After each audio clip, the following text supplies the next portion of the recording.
Hello everyone, welcome to Sunya IAS. A very good afternoon to all of you. As you know already that we are launching our Anthropology Foundation course for the year 2026-2027, and this time we are launching our course in the offline as well as in the online mode. If you want to inquire for the course, you can just fill up the form that is available in the description box. One more thing, I just want to share that we are going to start our batch from 10th of June. So you already know that in this batch you are going to have the paper 1 as well as the paper 2 book, and you don't need to read anything other than these two books, because these two books, they are the well researched and related to the current based context, related to the conceptual based clarity. You will get all these PPTs, and through the classes we are going to include some case studies, some examples, as well as some documentary videos. Fine. So now we had started with the unit 2.2. This is the particular syllabus for the unit 2.2. We have covered majority of the parts. So we have covered the nature of the society, society and culture, social institution, social group. Now we have to start with the social stratification. So in today's class, we would be doing the social stratification. Quite possible you must have heard all these points or all these words earlier, but stratification is something like a new word to you. So we'll try to know what do we mean by this social stratification. Okay. If you have any doubt from the previous class, you can ask for. If not, then let's start. Do you have any doubt?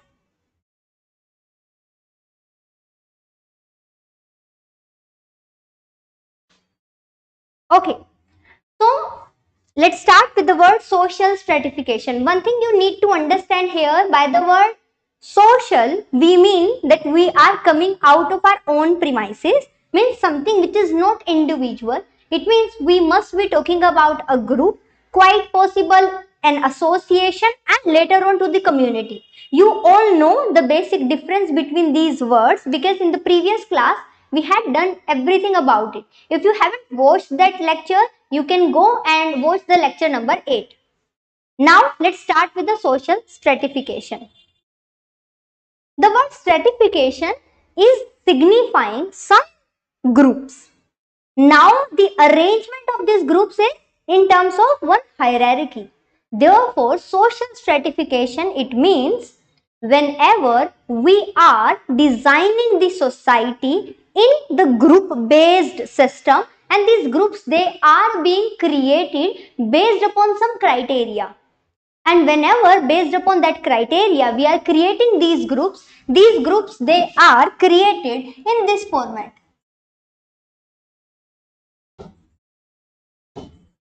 It means stratification is something in terms of the groupism, and now these groups, they are being created based upon the hierarchy. Therefore, quite possible there must be some sort of criteria, and these criteria, they are serving the purpose of arranging the people like upper, middle, lower, which shows that there are some sort of inequality. So social stratification in terms of the word is signifying the social inequality. Now let's try to understand this with the help of one example. Then I would read out all this so that you will get the basic clarity. One more thing, you know very well that I'm not going to read the complete PPT for you. Why? Because that's going to be a kind of reading based explanation. This is not something that I really appreciate. So first I would be giving you the example, then you can relate with this content. Okay, fine. Here, see this basic example. What you can see in the picture, that this is showing one penthouse and this is showing the basement. Now, those who don't know what do we mean by the penthouse, so let me just imagine one society.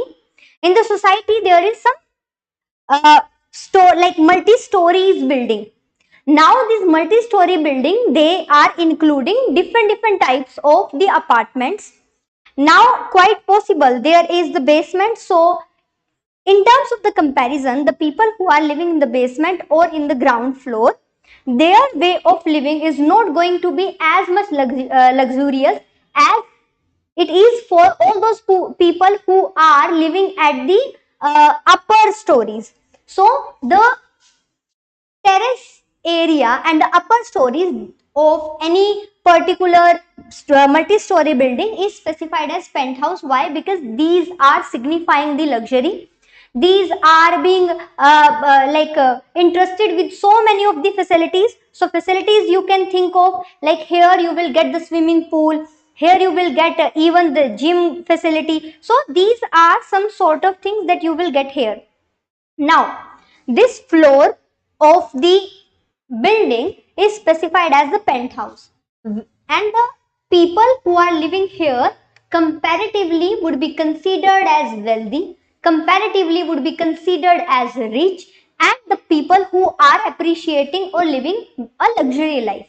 Whereas comparative to the basement, here you can understand that the structure as well as the way of living, the basis of living is going to be not that much high as it is in case of the terrace and the upper floor for a multi-story building. So here by comparing, like there is one building, in the building there is one basement, and in the building there is one penthouse. There are also some floors. So the people who are living in the basement and the people who are living in the penthouse, there is comparison in terms of their way of living. So the people living in the basement, they are living with the luxury, they are living with the wealth, they would be considered as the rich person, whereas the people who are living at the basement, they are having a decent way of living, but comparatively if we will compare it with this and with this, it would be considered as that there is some sort of social inequality. Now, when we have to just, when we want to give a name to this social inequality, it would be specified as social stratification. So, by this explanation, you can easily understand that social stratification means the division of the society based upon some criteria like wealth, like status, like caste, and this criteria and this division is being specified or becoming the basis for social inequality, and that's why this classification is called as social stratification. I hope now you can get the clarity about it. Exactly, very good, Hari. Yes, we can take the example as the noble, the farmer, the businessman. All these could be considered as the people who are specified as living within a life where there are stratas are available. Now, there must be one criteria. Every single time we cannot just ask for all the criteria at the same place, but these criteria, they are creating some sort of distinction.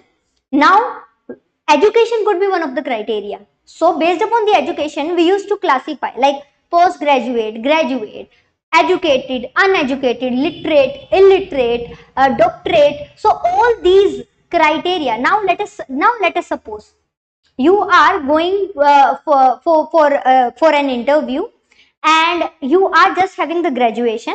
Here I am not I am comparing based upon the skill. Here I am just comparing based upon the education level. So let us suppose the person who is having the qualification of the MBA, and if they are going for a management job, would be getting more preference than a person who did his graduation in normal commerce or something. So here I am not comparing based upon the skill, only based upon the education. So relatively, the person who is having a strong CV is having high probability to be selected. So that's why criteria could be different. But the basic thing for here is that there is some sort of division, and this division is based upon the stratification. Fine. So now let me read it out. So every person is unique. Now there are some sort of differences. Sometimes, like we used to specify, the person who is older in the age or elder in the age would be considered as more mature than the person who is younger. So in the same way, gender. In terms of gender, we are also having some stereotyping. We are having some real fact-based classification. Like for example, if I have to compare or just need to create the criteria, gender, so based upon the gender, I can classify who's more strong in the body build-up, who is more emotional, so in terms of the sensitivity. So therefore I can create some basic criteria. Now you would say, ma'am, men they are more stronger, but based upon the feminism, some female would come and will say that female they are more stronger. So here we are not going in that debate, but you need to understand that there are some stereotyping as well, but based upon all this we can create some basic criteria. Okay, now here you can specify that whenever we are creating this stratification, here skin color is also one of the example. Why skin color is also one of the example? Because you must have heard Black Lives Matter, where in the Western culture, why? Because these people they are engaged into racism, and based upon the racism they consider these a non-white skin person as the poor, as need to be disrespected, is not up to their mark or not up to their level. So these are some of the things that we used to specify. I hope you can understand it. So when the society starts to judge, and when they classify the people as better and lesser, it leads to what? It leads to social inequality. It leads to what? It leads to social inequality. And social inequality is one of the best explanation just can justify the word social stratification. So this is something that you have to specify in terms of the introduction. As I told you, whenever you are studying about any topic, these are the basic things you should have in your head. So it is the basic introduction. Now, after the introduction, what we need to do? After the introduction, we have to specify the meaning. So, while explaining about the meaning of social stratification, what do we mean? Based upon the meaning of social stratification, we can specify that as we specified that social inequality is the basis, we would be explaining it in this format only. So, social stratification is nothing but it is a layer based structure created in the society. Now, no matter where it would happen, like if it is happening in any part of the world, criteria can be different. Like for example, in India, we are having untouchability, practice of untouchability, but the basis for that is the caste system. Earlier it was the Varna system, now it's the caste system. In the Western culture, they are also practicing untouchability, but their untouchability and the criteria for that is racism. And based upon that, they used to consider the non-white skin person as the poorer, as someone who is belonging to the lower strata and should not be given the equality. So therefore, you can specify. Now, in simple term, whenever we are providing ranking to the different group of people, and when this ranking is provided based upon various things like wealth, like their lifestyle, like their power, and this is the basic prerequisite. If any person who is holding more and more wealth will have more and more power. Okay, now let me give you the example. Nowadays, Met Gala, this type of things they are in the news. Met Gala is considered as a kind of program where so many celebrities, so many other influencers and all, they used to wear some designer clothes, and they used to just walk from they are walking on the red carpet that's available there. Okay, kindly anyone who's very much interested in this particular thing, don't argue with me, because I'm not having so much interest. It is something that just I know. I read a very small clip related to it. But here, now try to understand. There was one of the video that was surfacing over the internet. you must have seen or you are aware of this fact that there is the richest family in India, that is Ambani's. In the Ambani's family, they are having their daughter. Now the daughter of the Ambani's, she walked on the red carpet of the Met Gala, and she was wearing a dress which is made up of some real gemstone that is attached on her dress. So when she was walking through that red carpet, there are some other influencers who are about to give poses. So they asked the daughter of the Ambanis to just go from there. But as soon as they realized that she is the daughter of the richest person of India, they walked out themselves and they let her give their poses. So therefore, based upon this fact, you can understand that because they are having Ambanis, they are having the wealth, therefore they are having the power. And that's why they are being invited by the Met Gala, and the daughter of the Ambani, she walked through that area. Now many of you would say, ma'am, why you are not speaking while giving her the name? Because here my purpose is to tell you that she is having her name, her identity. But still, through the example, I will only quote the daughter of Ambani. The reason behind that is because Ambani's, this word is signifying the wealth. And I am just want to connect the wealth with the power. Therefore, I am not naming her. I hope you can get the idea. Hanji, good afternoon. Okay, so this is what you can understand. Means any person who is having wealth, that person would be having the power. Next is another thing I just want to give you in terms of the example. Quite possible that example may be taken into the wrong way, but still I won't give the name to that particular thing. There is one party which was in the power before 2015 in the Uttar Pradesh. That particular party, every single year on the occasion of their birthday or something, they used to have a Safai program.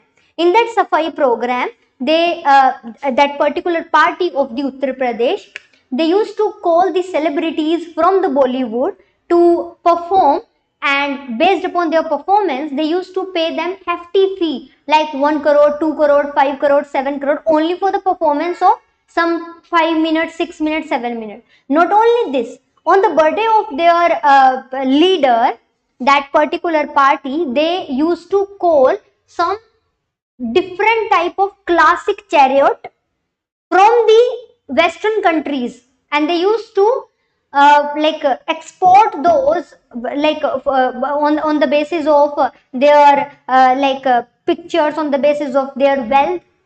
They used to export as well as import some important things so that they can show that this program is the best one.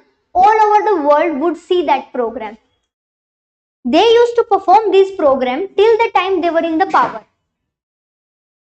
As soon as their power was taken by the public of the Uttar Pradesh, now they are not celebrating their birthdays to that level.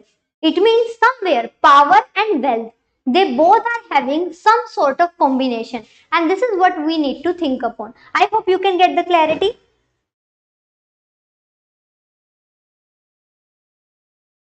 Exactly, granddaughter of the Dhirubhai Ambani, but I just want to name by the word Ambanis because now we can relate with that. Okay, I hope you can get the clarity. Look, this is something that you need to understand.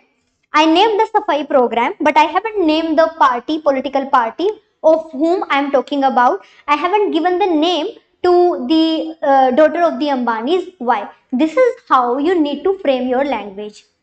You cannot be very much direct to that. You cannot mention the name, but somewhere through the classes, I will train you that where you can show the name, where you can't. Hope you are getting the clarity. Fine. You would be able to relate both these examples. It means somewhere power and wealth.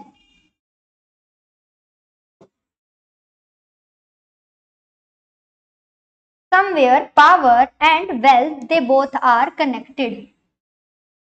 And this is what you need to understand. And that's why this is the biggest reason that we are creating stratification in the society. We are just hosting the social inequality. So this is the basic meaning of the social stratification. I hope you can get the clarity. Now, till now we were studying very general.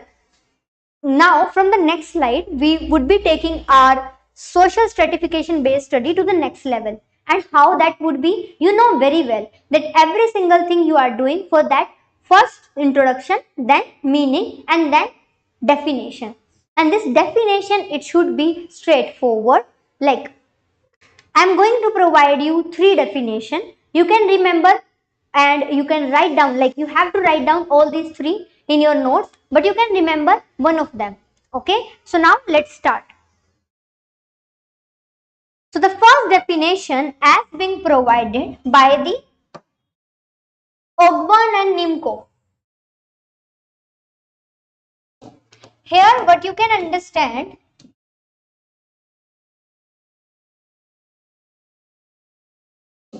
okay, Ogburn and Nimco, they had provided their book. The book name was The Handbook of Sociology. William F. Ogburn and Mayor F. Nimco. They have provided their book, and in this book they had given a basic definition for the social stratification. In this definition, they specify that social stratification is nothing but it is a systematic process. First, let me read out this definition, then I will let you understand this with the help of some other examples and the basic things. Okay. Now, what Ogburn and Nimco they said, you have to remember the name of the book, in which a handbook of the sociology. In this book, they said that it is the process, means social stratification is a process by which individuals and groups, they are what? They are ranked. Means we are creating a ranking. They are ranked in a more or less enduring hierarchy of status, and this hierarchy of status is being specified as stratification. So as per the Ogburn and Nimco, as they described about the social stratification, they said that this social stratification, it is a kind of a very systematic process. So let me explain all these things here about the Ogburn and Nimco.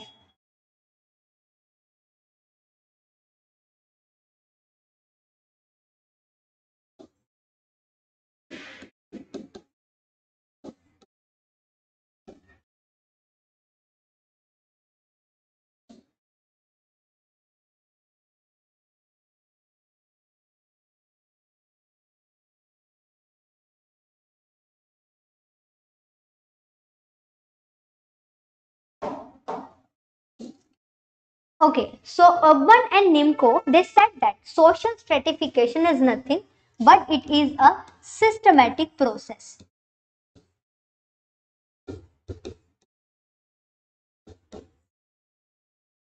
Okay, now this systematic process is providing what? This systematic process is providing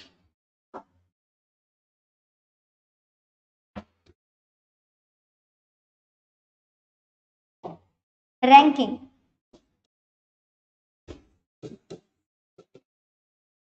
Now, this ranking is becoming the basis for creating the strata, for creating the distinction between the groups. And this is also becoming the basis for creating the social inequality. Now, this ranking is somehow providing us the basis, and this basis is being specified based upon the status.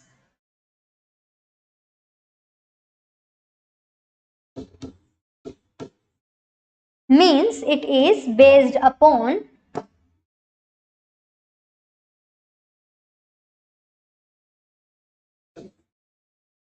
status. So from this point, the one thing that we can understand from the definition of the William F. Ogburn and the Nimco, that stratification is a systematic process. This systematic process is providing ranking, and this ranking is being created based upon the status. Now this status could be anything.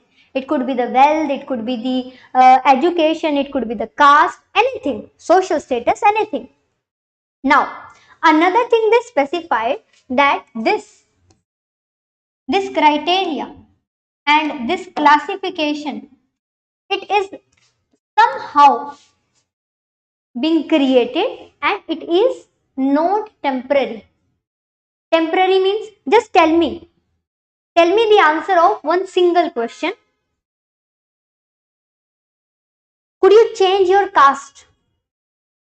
And have you ever thought of changing your caste? Ever in your life? Have you once in your life have you thought of that I should get birth in that particular caste? Like when I was in my childhood, I used to be very much fancify with these words like malhotras and these types of in some movies and serials there are some fancy names like Bajaj, Malhotras, these. No? Okay.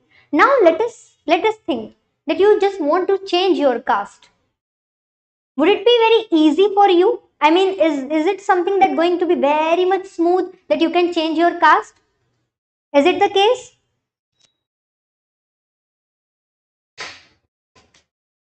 Could you change it? Yes, for sure you can change your caste. Why? Because the caste system is not rigid. There is some sort of flexibility there, but it's not that much easy.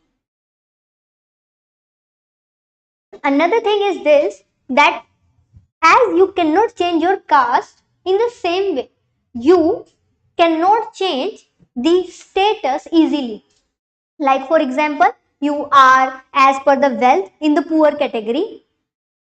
Overnight you cannot change your status. Overnight you cannot become wealthy until and unless you got any treasure of the money overnight, but you cannot change. It means it is not temporary.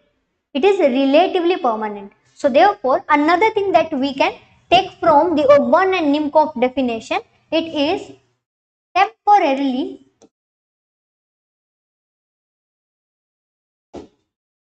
permanent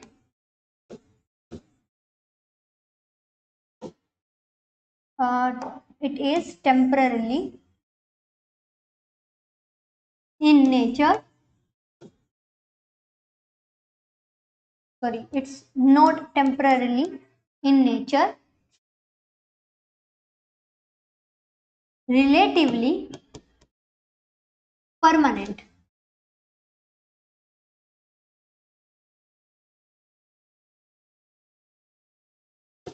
It is relatively permanent. This is also one of the things that they describe. Another thing that he specified, that the hierarchy of the status, like he was talking about the status. So here we would be explaining about how he explained about that how the status could be divided. I mean the criteria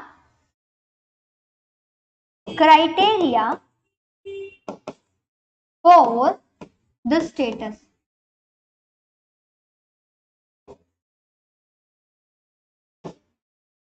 What is the basic criteria about that particular status? So the criteria for that particular status is wealth. First thing is economic capital, means your wealth. Anji, you can also tell me any criteria, but do you think that accordingly we can create some sort of groups, ranking based group in the society? So comment box is open.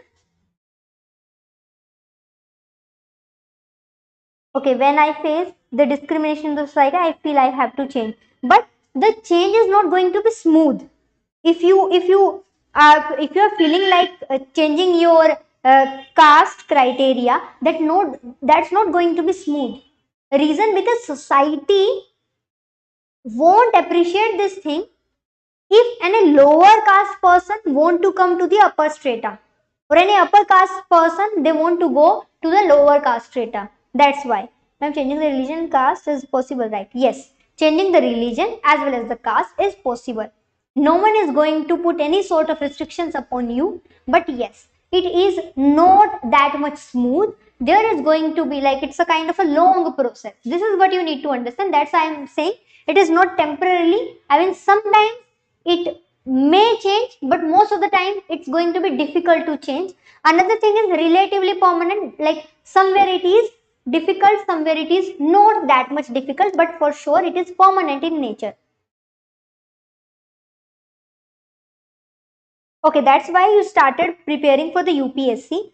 Okay, one more thing, that if you are preparing for the UPSC, I don't think you need to be very much concerned about the caste system and anything. As soon as you will get that higher status, it doesn't matter to which caste you are belonging. Why? Because then all the person who want you to do their work, they would even come to you and will bow in front of you just because they want their work to do. Okay, fine. So one is the wealth. So wealth means the economic capital.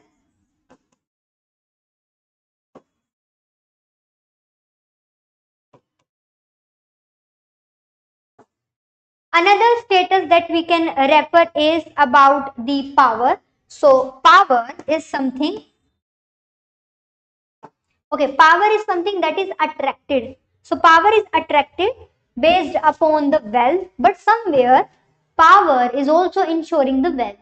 So as I had given you the example of that particular party, now also in Delhi also, the political party like the former CM of Delhi, he specified that he is not going to appreciate the big fat wedding, whereas when it was a time period of her daughter to get married, he booked one of the finest five-star hotel there.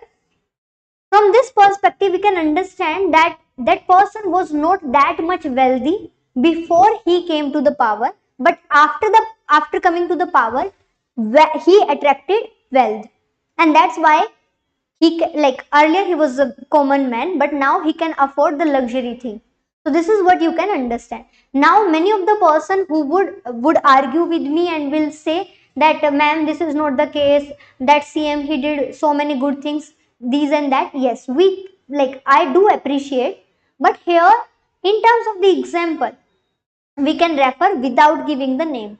Okay, now power, and after the power we can also specify that power is something which is specifying the authority as well as the influence. So here we will specify the authority. Now next example that could be specified is the prestige. Prestige is something that would be there. It is in terms of the status. So prestige is specifying the social respect. It is specifying what? It is specifying the social respect.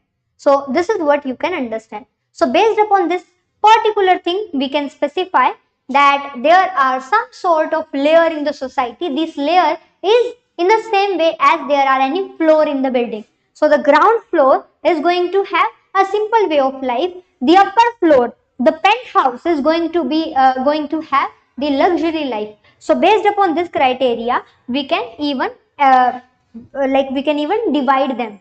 Okay, now based upon the wealth, we can create some sort of status based upon the power. But here, in terms of the example that Ogban and Nimkov they specified, they had given two types of the examples through which we can understand that there are some sort of strata, some sort of differences. Now, let me give you those examples. So, this is nothing but the example of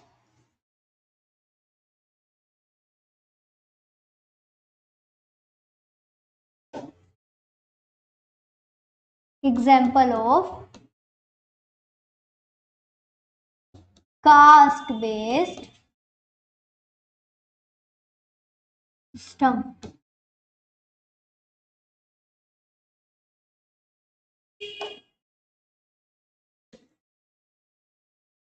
Okay, so the example of caste-based system, based upon this, the urban and Nimkov, they had given their explanation. It is being divided into the traditional system. So this example is taken from Indian society. Why? Because Nimkov and Ogban, they were not the Indian anthropologists or Indian sociologists. They were related to the European culture. So this example is taken from the Indian society. Now let's specify about it. So we are having a caste-based hierarchical system, and in this hierarchical system, we are having some uh, basic classification. So now let's do that.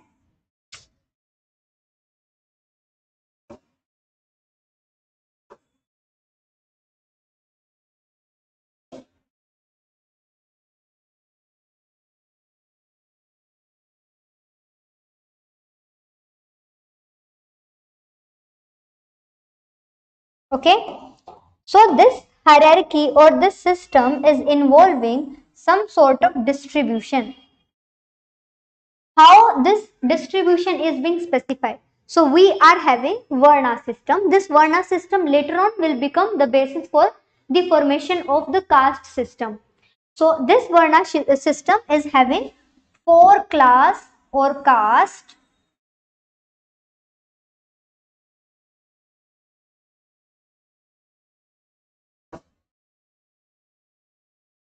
and one more we are having under it, which is not even included under this distribution, specified as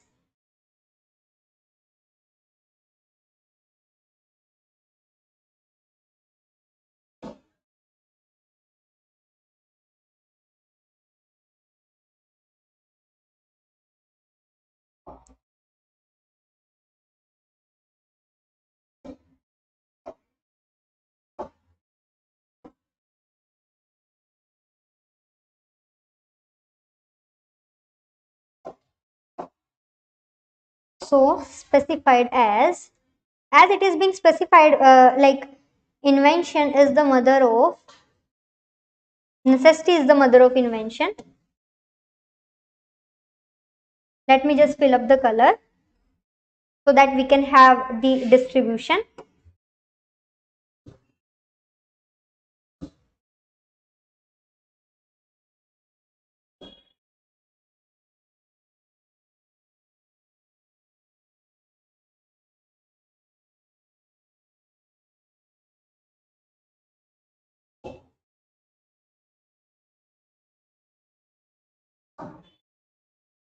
Okay, so this is what they specified based upon the caste based system.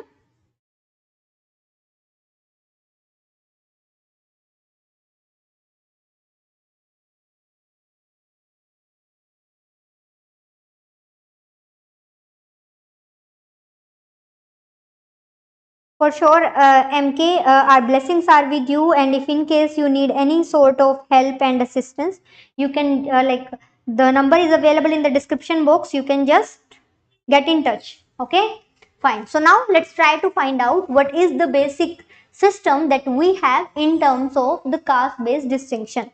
So here you can understand that this is the basic criteria. Here in the first part means that is the upper part. So here we used to specify as the Brahmins.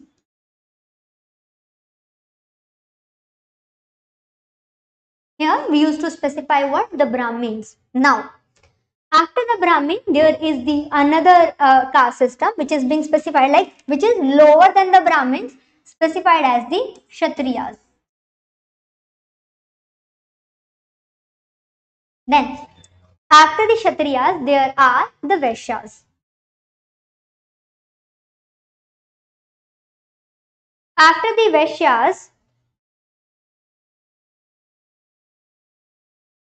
Vaishyas, there are Shudras.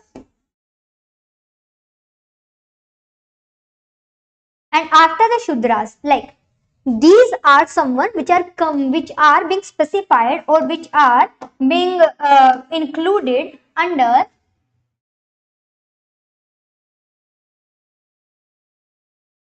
the caste based system.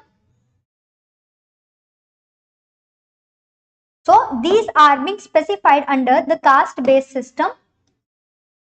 But other than this caste system, there are someone who are being specified out of this caste system, like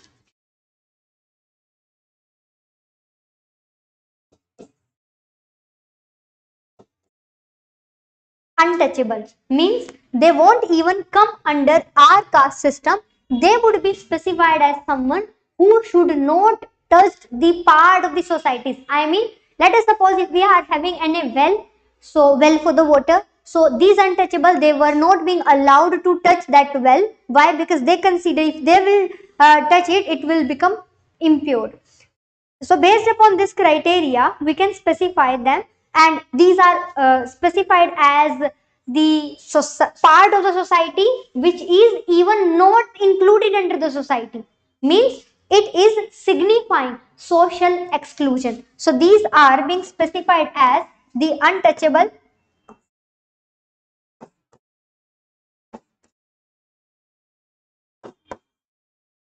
and these are signifying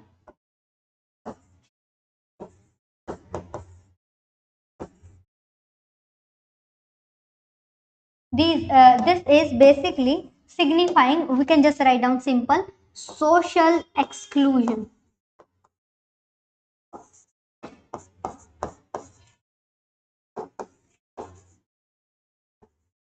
So this is specifying the social exclusion, and this is specifying what? The caste system. I hope you can get the basic clarity out of this. This is the basic part that have been specified as the caste-based system in the Indian society. And Ogban and Nimkov, when he specified about his definition, like it is the process by which individual and groups they are ranked. So while he was talking about rank as well as the hierarchy of the status, he was talking about these three status. Out of these three status, he specified one example just to show how in the Indian society caste based status is being given with birth, and if you are belonging to one particular strata, you would be part of that strata, and then you can have all those privileges as well as restrictions based upon this only. Like in the untouchables, you will get some sort of restrictions. Brahmins, they are there to impart the knowledge, they are there to provide the teachings, they are there to do some pure work. Whereas Kshatriyas, they are being signified as the focal point for the power, focal point for the courage, and they are the someone who would rule. Now there are the Vaishyas. Vaishyas are someone who would be engaged into the trade. I mean, quite possible because they are traders, so they may be wealthy person, but still in terms of the rule, in terms of the teachings, they are not been included in this particular work. Now there are Shudras. Shudras are there for the service of the Vaishyas and Kshatriyas and Brahmins. It means we are providing some sort of restrictions to the Shudras. Means Shudras, they cannot take the teachings. They cannot even have the marriages of the Shudras. They are not being granted the social status. Why? Because no Brahmin would be conducting the marriages of the Shudras like the basic way of the Hindu marriages. If there is no Brahmin, if there is no seven Feras, there is no marriage. Therefore, in the society, even the marriages of the Shudras, they were not being granted. It means this is attracting some sort of restrictions, and that's how you can understand. And the untouchable, I don't even need to explain anything. They are someone who are facing the social exclusion. So this is in terms of the hierarchical based system we can specify. Now, when the Ogban and Nimkov, they were specifying this caste-based system, they have taken the reference or inspiration from the teachings of the Louis Dumont. So Louis Dumont, he was an anthropologist. So today I am introducing a new person to you, Louis Dumont. So Louis Dumont, he had written his book in which he was talking about Homo hierarchus. Homo hierarchus means, homo means human, hierarchus means hierarchy based structure. So he had given his book Homo hierarchus, the caste system and its implication. He had given his book in the 1966, and the reference that the caste system could be taken from that particular thing. Here let me write down.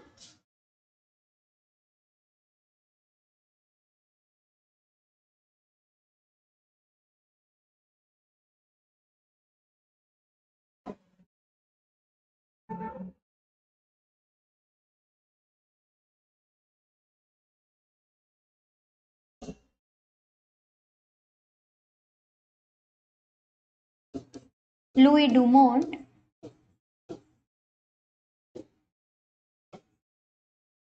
Homo hierarchus,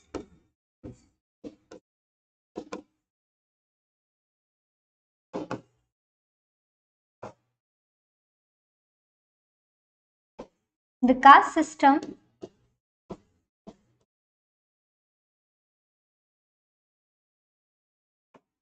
and its implications.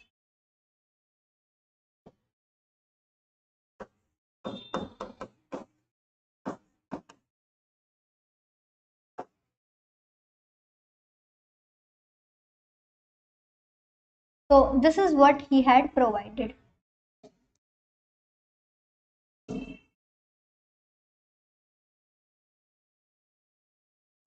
So from this we had taken the inspiration reference for caste system.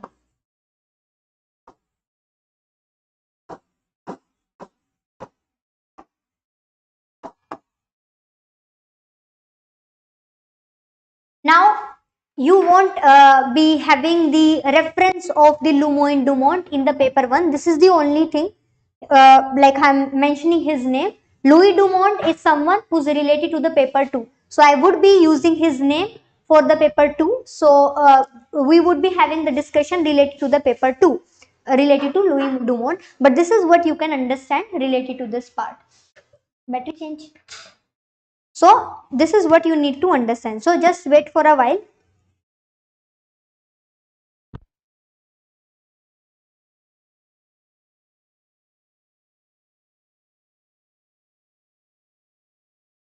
Okay, I hope now, am I properly audible?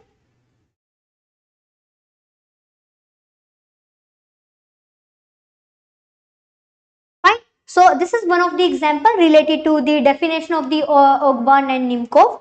You need to remember all these explanation. Now let's do another part of the example that they had provided. So the another type of example given by the Ogban and the Nimkov, while they were referring about this hierarchy based status and system, they given the example of some capitalist economy. So it is the second one, hierarchy or stratas in capitalist economies.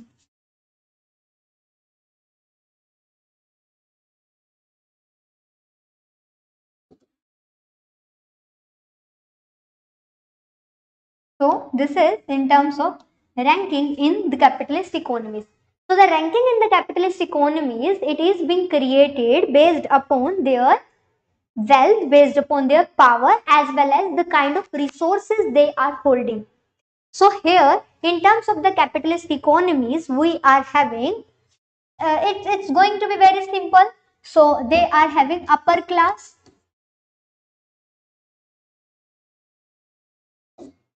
another is specified as the middle class,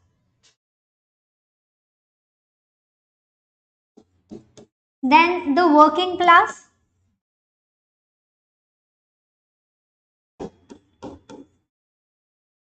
and after the working class we used to specify as the underclass.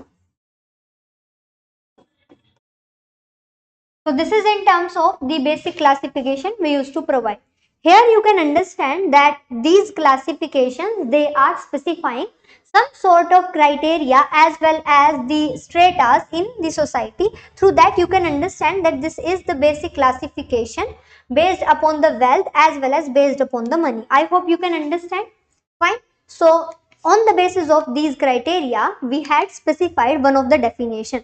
So from this way you can understand that one definition you need to remember, but in one of the question they may ask that what was the criteria.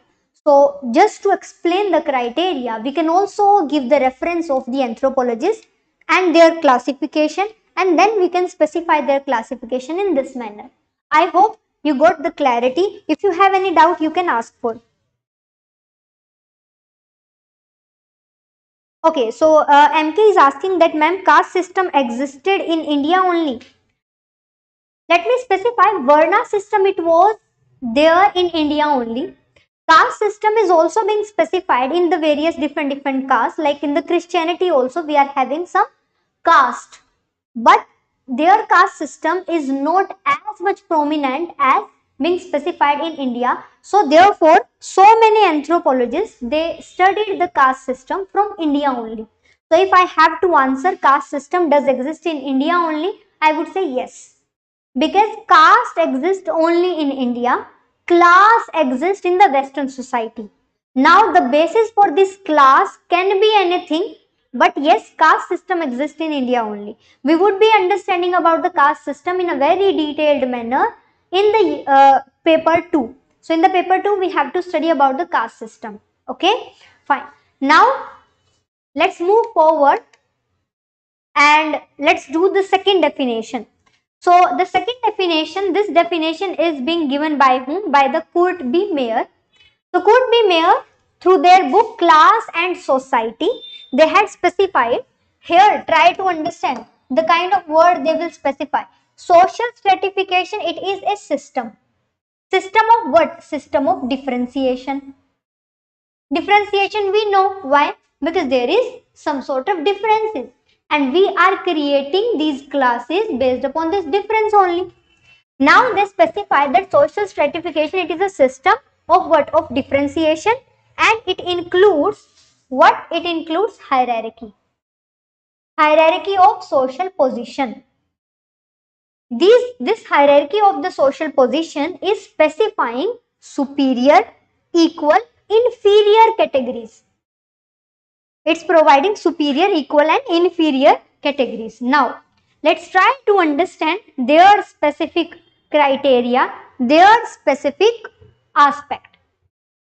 So, Kurt B. Meyer, let's try to explain his definition in the same way as we did about the Ogburn and Nimkov.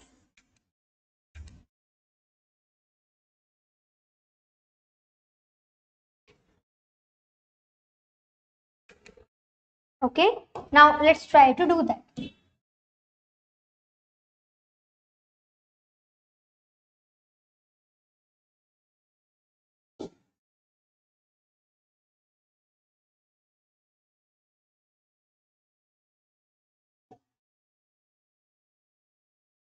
So Kurt B. Meyer, he had given his own way of explanation.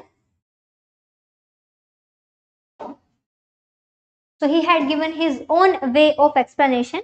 In this explanation, he emphasized that social stratification is based upon a broad system of differentiation. So the first thing that we can specify, as explained by him, stratification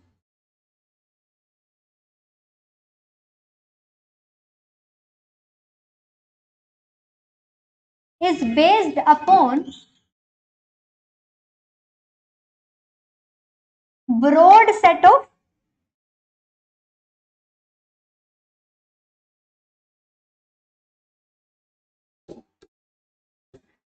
differentiation.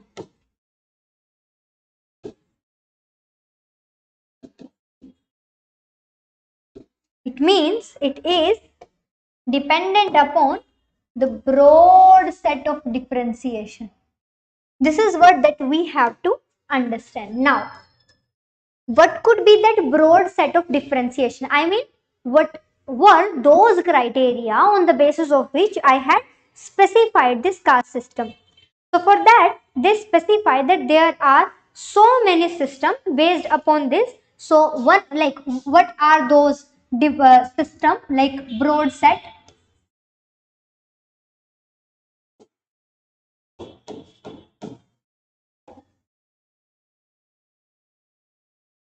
So one of that broad set is education.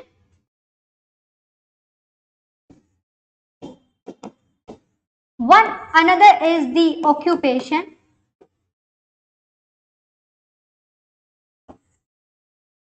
Other than the occupation, there is caste,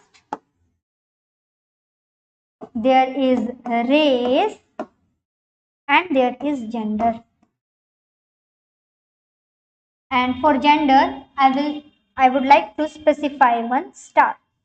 Now, gender is one of the criteria, and based upon the gender, we used to create hierarchy or hierarchical based system. Gender based criteria in the Western countries, it is not that much prominent. Why? Because in the Western countries, male or females, more or less, they are treated as well as considered as equal. But this is not the same case in India. I am not saying that in India that we are having inequality, but if you will visit in a rural area, if will spend some, I mean, if you will spend practically some days in the rural area, you will get to know that what is the extent of the social inequality between the male and the female. How the females, they are being dominated by the male in those societies. And because I'm belonging to a rural area, that's why I am able to say that, because I had seen those things. Like I feel that women, they are being considered as a subject of, like, someone who is ready to provide the services every single time whenever any another person in the family, they wanted it to be there. Fine. So here let's explain about it. So in terms of explaining the gender based hierarchy, I'm taking further example. Now, every single person know this thing, that there was a Pahalgam attack that was there in the Kashmir, happened last month, I think on the 22nd of the April. And there was one navy personnel who was basically being killed in that attack. Then there was this the name of that navy person is the Vinay Narwal. So this was something that was surfacing over the internet, and that's why I'm highlighting it here. Kindly do not consider it in the wrong way. This is only part of the teaching. Okay. Now, this video is surfacing over the internet when the other navy personnel, who they were lifting the coffin of the deceased navy person, the female personnel, they felt some sort of uncomfortness. They feel it that this is heavy, and they were not able to lift it up. So this video is showing that women officers, initially they were struggling. They were struggling to lift the officer's coffin. They were not able to lift it in one go. So therefore, an ex-army officer, he just provided some views related to this. He said, feminism and equality don't work in a practical world. This is what he was saying. He was saying that male and female, like he was saying that female used to ask for the equality, we would provide you, but you won't be like execute the work in the same way as the male will do. This is what he said. So he said that who had the bright idea to showcase feminine power on such a somber occasion and disrespect the departed soul. Why? Because they are not able to lift it up. It also underlined the unsuitability of the women in the armed forces where physical capabilities are critical. I mean, this is one of the exceptional case. But this thing is being considered by so many persons as that women, they are not suitable for the armed forces job.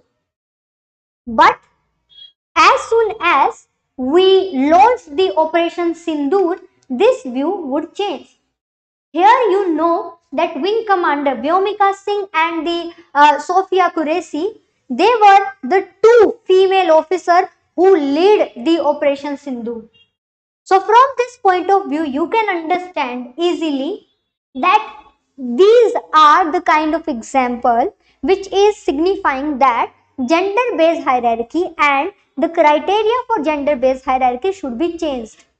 Male and female, they should not be taken in the format, like the exceptions are always there. This case is one of the exception, but this is the real case where we cannot just categorize the male and the female based upon the hierarchy. I hope you can get the view.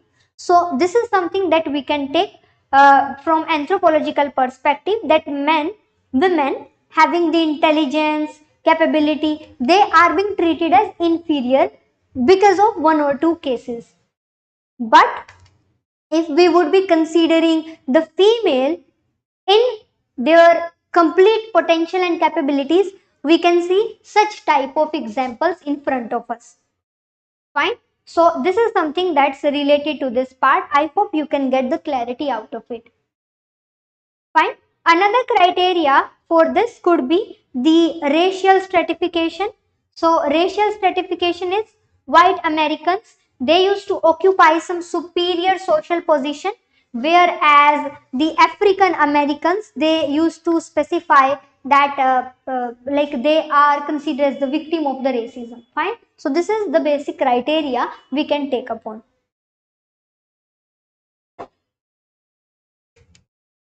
Okay, now let's do the third and the last definition specified as by the Lundberg. So Lundberg has specified that a stratified society is one marked by inequality, by differences, and these differences among the people that are evaluated by them as being lower and higher. This is something he provided in a very simple manner. He said that inequality is central to stratification, and mark his word, he was saying inequality is central to stratification. Why? Because if there is stratification, for sure there is going to be inequality. So what he said, inequality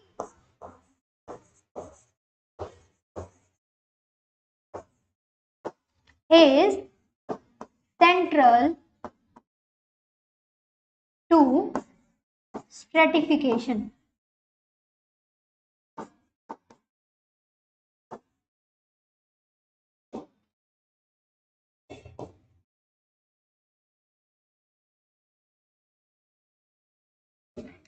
Fine. So this is what we can understand through his explanation. I hope you can get the clarity out of it. So he provided that stratification is more than just differences. Why?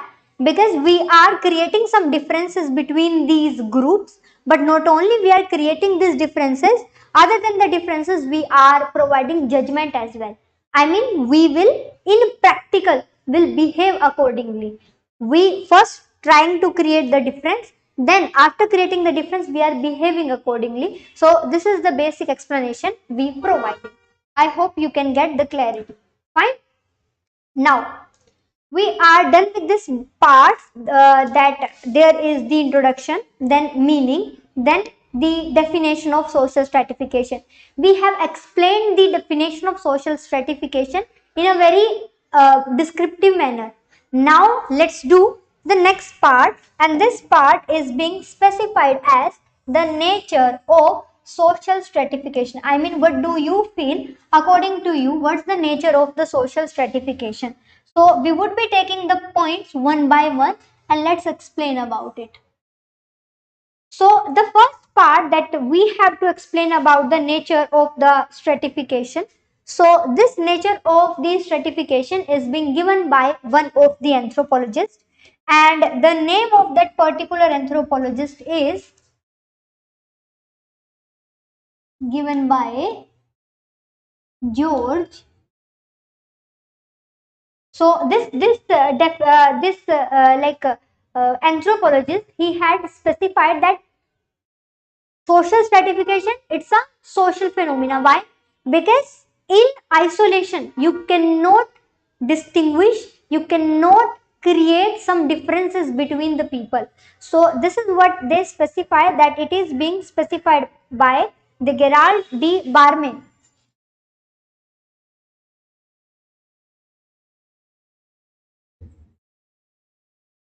Okay, now let's explain another part.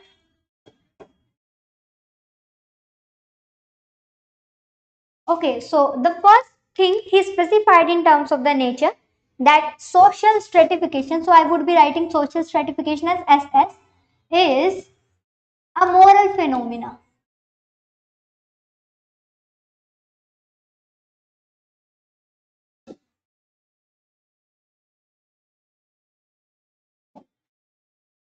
So he specified social stratification is a moral phenomena.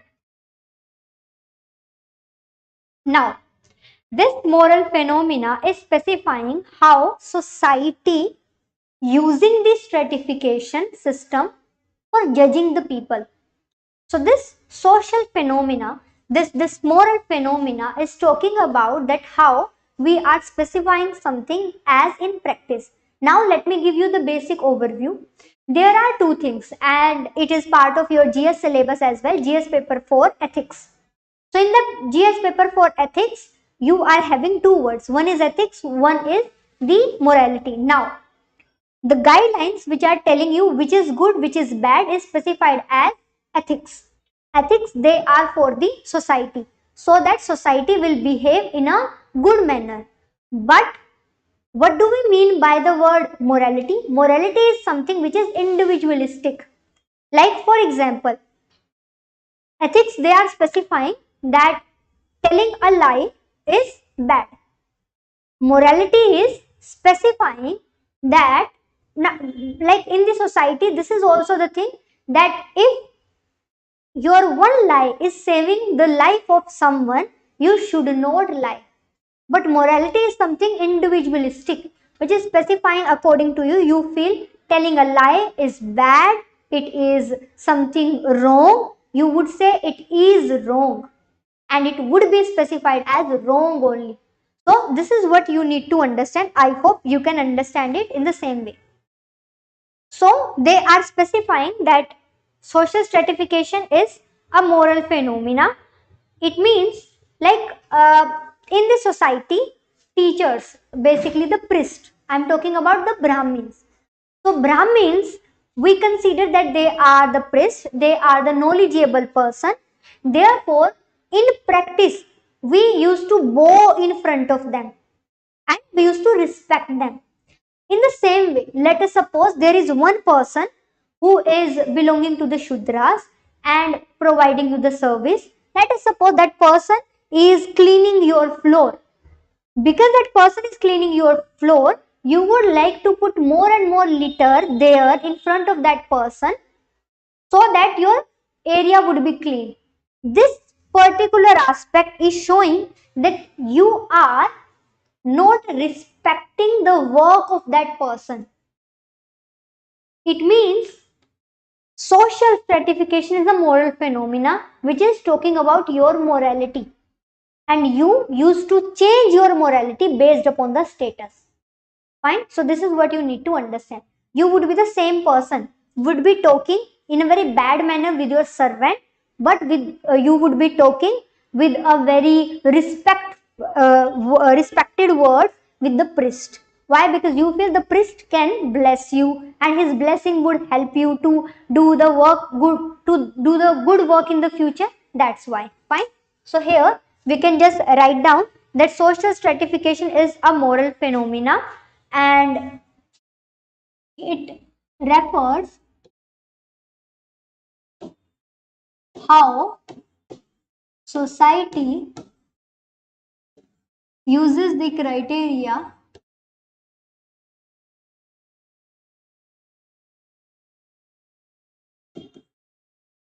so it is specifying how the society uses the criteria to distinguishing the people.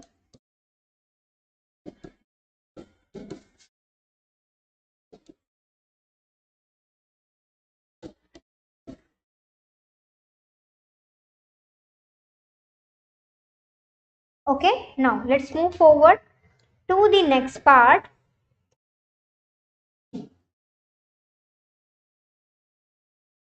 Second part. So the second part is talking about social stratification is a structural phenomena.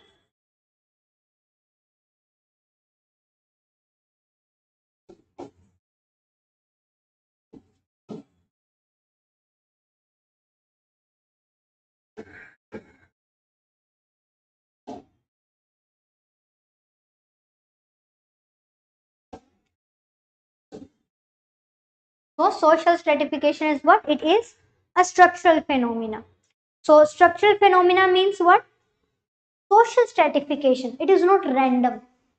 I mean, let us suppose we are talking about a class. In the class, 50 students are sitting randomly. I can't say this row will sit on the floor. Can I say? No. Either I should have criteria. Let us suppose what's the criteria. I had given you an assignment. You haven't completed that assignment. As a result, in terms of punishment, I would say all those who haven't completed their assignment will sit on the floor. Can I say like this? Do I have the authority? Yes. Why? Because I am holding the class and I have the authority within this premises to order you, and it is your responsibility to obey that order. But can I do this randomly? No. Let us suppose, do I have the same authority upon you outside the premises of this class? No. Therefore, it is a structural phenomenon. There need to be a proper structure for that. So, based upon this, we can specify social stratification is a structural phenomena. It means it is not random.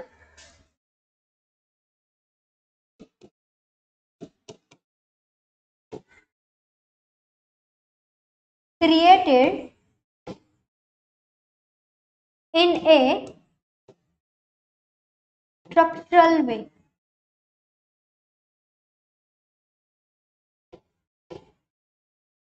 Through basis of differences.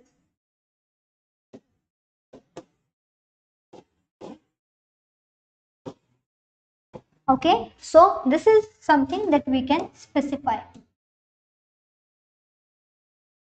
Next is the third one. So third one that is being specified as social stratification. It is a behavioral phenomena.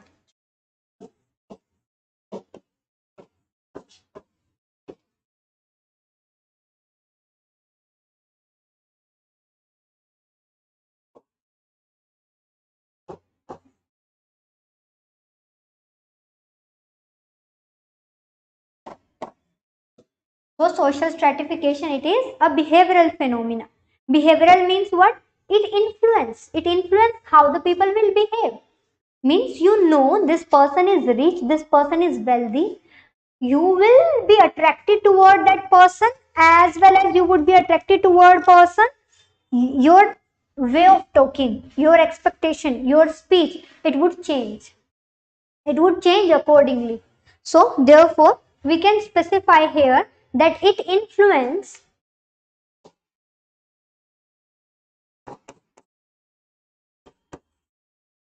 the behavior of individuals in the society.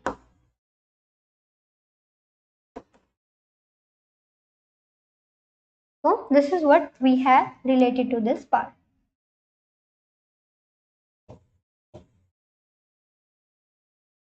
Okay. Next thing that we can specify that it is nothing but it is an interactional phenomena. Interactional phenomena means what? People will frame it whenever they are interacting with each other. It means the social stratification is something which is based upon the interaction. This interaction is being specified as that the people who are having at the upper strata, they will create the relationship or interaction accordingly, and there is going to be horizontal devolution. So based upon this only we can understand that social stratification is a interactional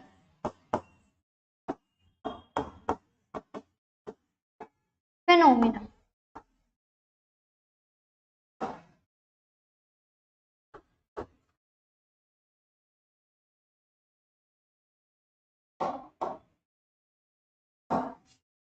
So this is what you can understand. Okay, so Hari is basically asking, ma'am, on the basis of which we classify the structural phenomena. Kindly provide any example. So structural phenomena, like understand in this way. Let's talk about the human anatomy. So human anatomy is having a proper structure. Structure means what? The kind of the skull structure I am having here, the same skull structure and the same format cannot be used for my legs, for my feet. Means something that's here in the same way. Let us suppose I am talking about this bone.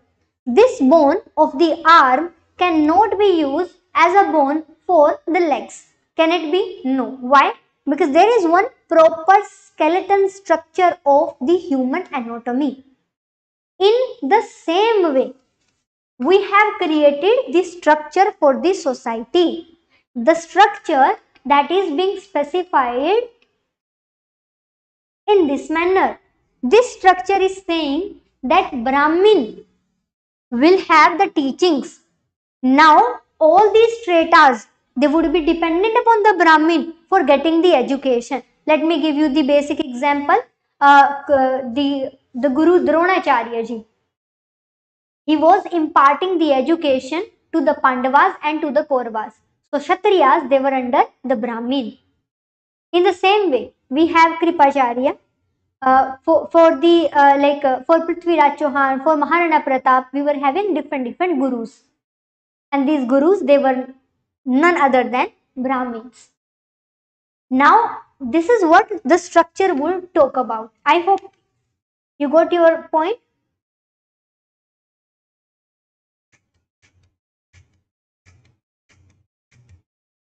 I hope you got the clarity. This is something in terms of basic example I had given you in terms of a skull structure and all, or the stratification. But this is what you can understand, that structure means there are some reason behind it. I mean something that is being created for that purpose only. Let me tell you. During that time period, when we were talking about the Brahmanical supremacy, being a Brahmin was not easy. Why? Because you would be having some certain rules for your life and you are behaving accordingly. Now, in what way? You would be walking very early. You are having only the sattvic food. You won't be engaged here and there for non-important things. You are going to have a full-fledged fixed life. So that was not that much easy. So therefore, we hadn't created those particular structure in a random basis. We were having a reason for that. And based upon the reason, behavior, we created this structure. Clear now? Very good. Okay. Now, we were talking about the interactional phenomena. So, interactional phenomena is, it was saying that stratification is shaping the dynamics of interaction.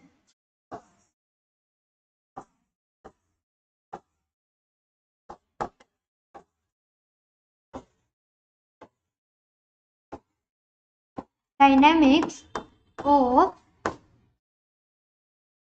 so social stratification shaping the dynamics of interaction. Rules for the individuals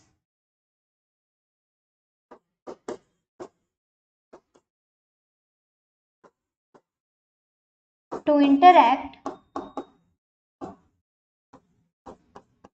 with each other.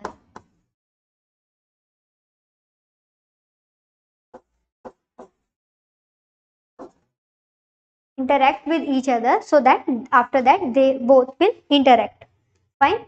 So that's how you can understand that this is the basic nature. Other than this, we are having other nature as well, like it is a material phenomena. Material means what? The criteria for this is wealth, power, something which is materialistic. Like let us suppose in on the basis of the education we can specify that education or something knowledge is here, you can't see, you can touch, but wealth you can touch. But the caste based criteria, caste is something that is evident, even though you cannot touch the caste system, but caste is something that is the result of the power and the wealth. Okay, fine.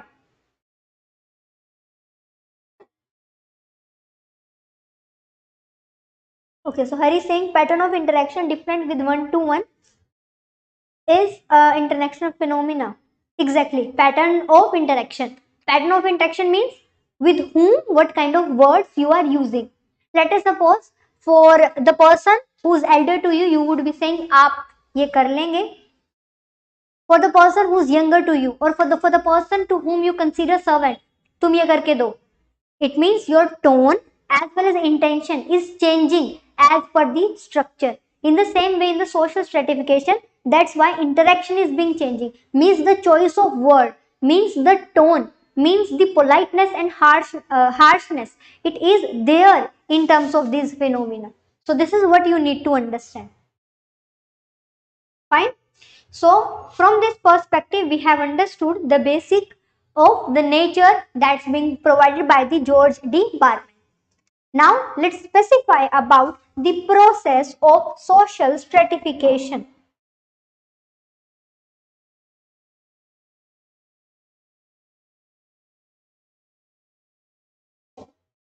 So this is what we are specifying about the process of tone of action changes with situation. Okay, look, tone of action will change according to the situation, but mostly it dependent upon not the situation but your status. Let me give you the basic example. Let us suppose I'm having so much of workload, I'm very much stressed, and let's suppose I am sitting in my premises where my boss again giving some work to me. I am already frustrated, I am stressed, still I can't be very much loud with my boss. Why? Because in terms of the hierarchy, he is higher than me. I can't even change my tone and I can't use harsh tone. Fine. Now let's change it. Let us suppose in the office, I am having my employees. Now to my employees, I can't be I can say loud to them something like you haven't completed your work as per the deadline, but I can't use the harsh tone. Why? Because I am in the formal situation. Now let us suppose at my home I am having servant is not doing the work appropriately, I can be very much loud. Why? Because then I am the person who's holding the power. So that's why it's not only about the situation, it's about the status. Let us suppose in the office I am the servant, but at my home I am the the leader or the person who's having the power, the owner. So that's why it is changed accordingly. Okay, I hope you get you got the clarity. Fine. Now let's talk about the process of the social stratification. So the process of the social stratification, it is a 4-point based criteria. Now let's understand this 4-point based criteria.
Okay, so this is going to be the process. So in the process, the first point for the stratification is going to be differentiation.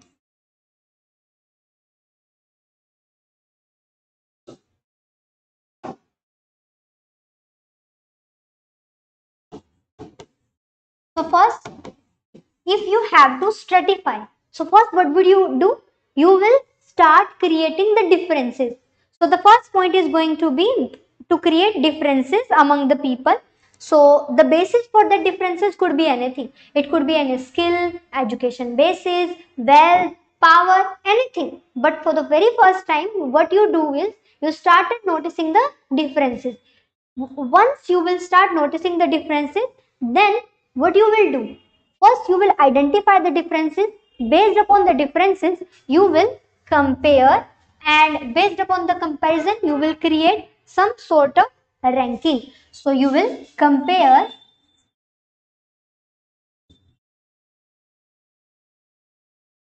you will create ranking. After the ranking, what you will do? You will designate a word.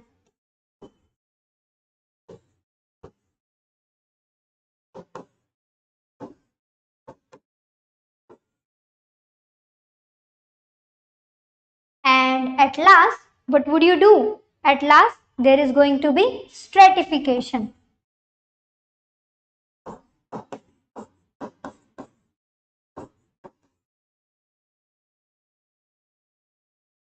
So that's how we used to do.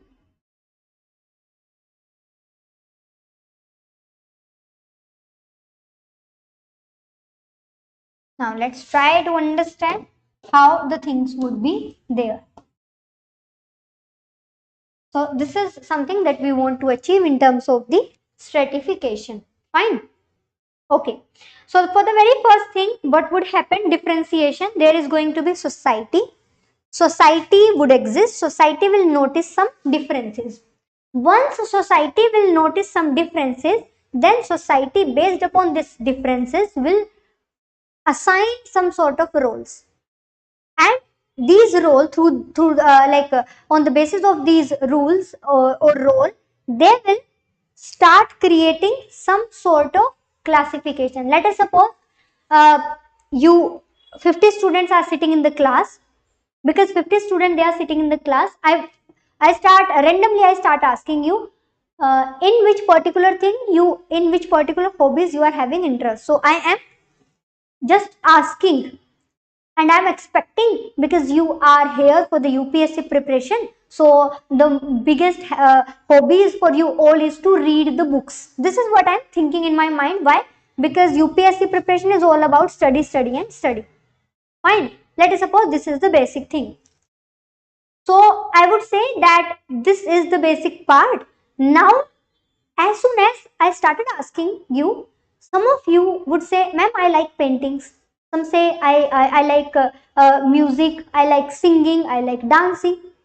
So first, what I would do, I will start noticing the differences. Some would say my hobby is to read about the like about some novels or something. Fine. Let us suppose first what we would do, we would identify the changes. So in this particular part in differentiation, what we would do, society identify differences among the people. Society identifies differences among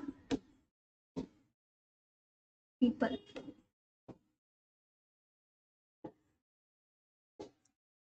So this is what society will do.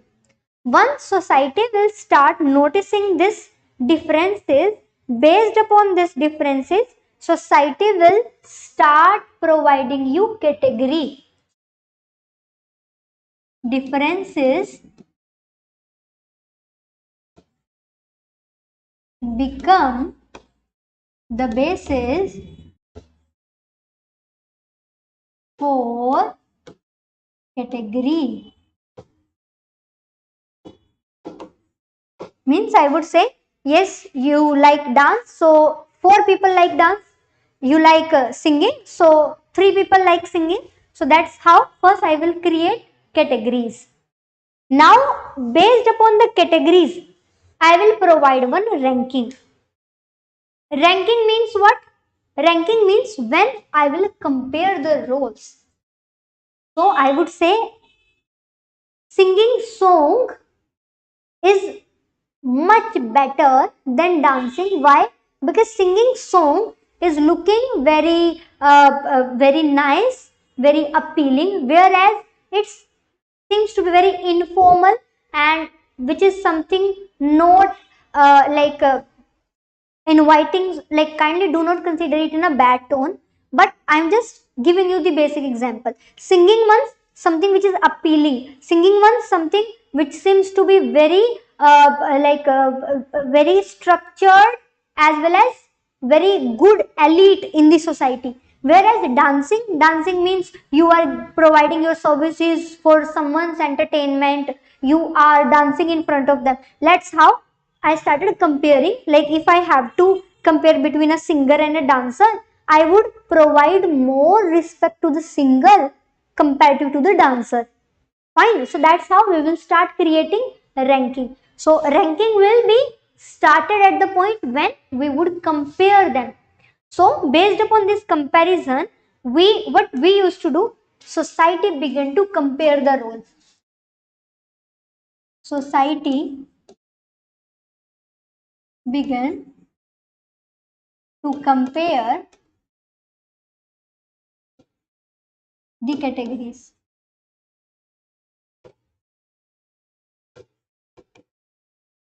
Okay, this is what society will start doing. So based upon this way, what we would do, we would start designating. Designated means society assign different award to them.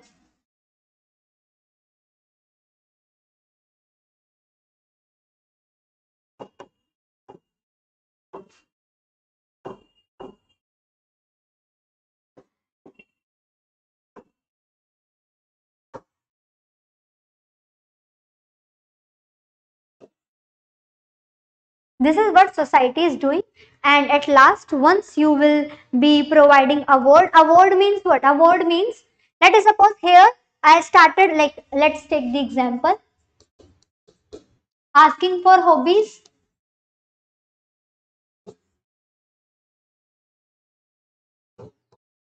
noticing differences.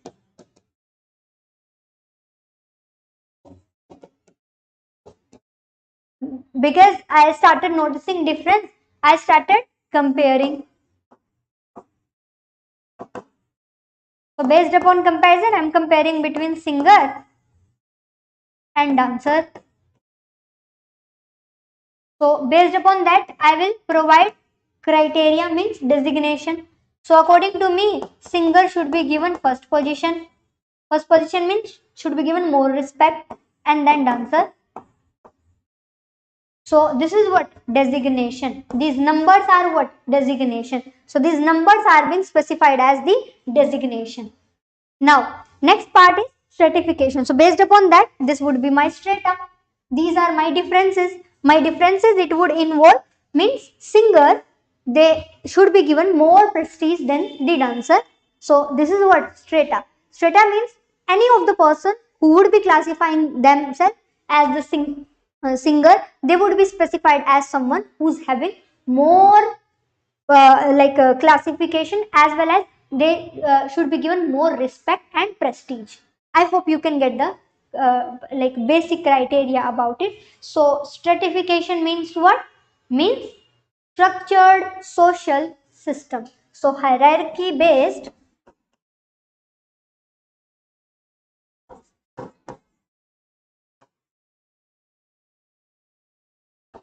social structure.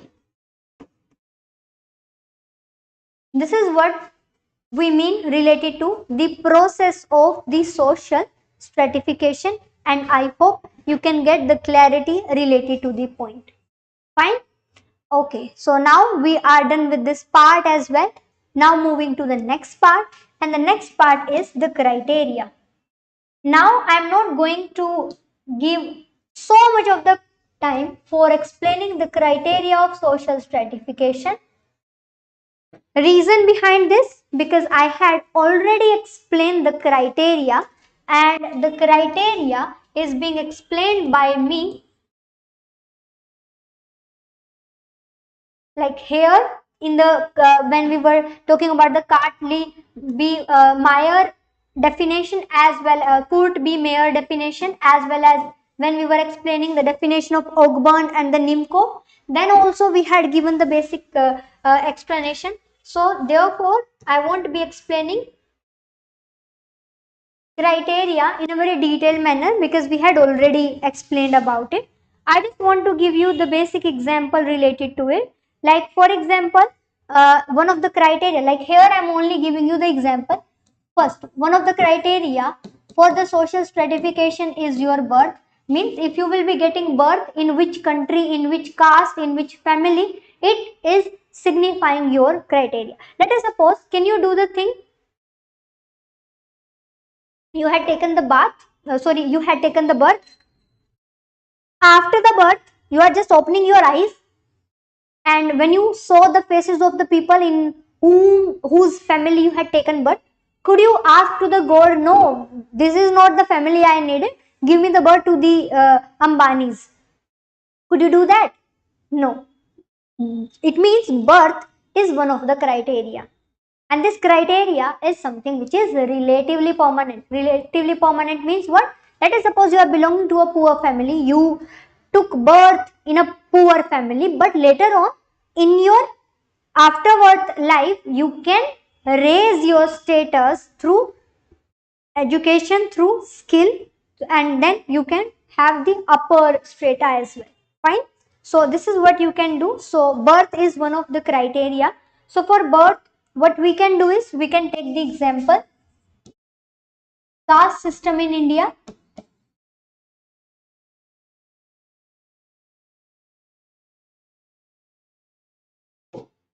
Okay, so this is one of the example, caste system in India.